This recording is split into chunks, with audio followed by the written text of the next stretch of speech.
ಎಲ್ಲರಿಗೂ ನಮಸ್ಕಾರ.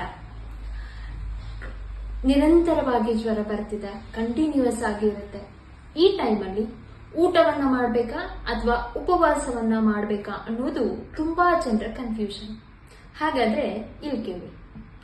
ಜ್ವರಾಭಾವೇಶು ಚೈತನ್ಯಂ ಭುಜ್ಯತೆ ತೇನ ಹೇತುನ ಜ್ವರೋ ದೀರ್ಘತರೋ ಭೂತ್ವಾ ಪ್ರಾಣಮರ್ಮಾನಿ ಪೀಡಯತ್.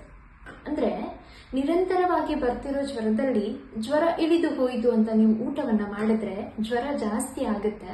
ಅದರ ಜೊತೆಗೇನೆ ಮರ್ಮಸ್ಥಾನಗಳಲ್ಲಿ ನೋವನ್ನುಂಟು ಮಾಡುತ್ತೆ. ನಿರಂತರವಾಗಿ ಬರ್ತಿರೋ ಜ್ವರದಲ್ಲಿ ಏನಾಗುತ್ತೆ, ಒಮ್ಮೊಮ್ಮೆ ರೋಗಿಯ ಸ್ಥಿತಿ ಕಂಪ್ಲೀಟ್ ನಾರ್ಮಲ್ ಆದಂಗೆ, ಕಂಪ್ಲೀಟ್ ಆಗಿ ಜ್ವರ ಕಡಿಮೆ ಆಗದಂತೆ ಭಾಸವಾಗಬಹುದು.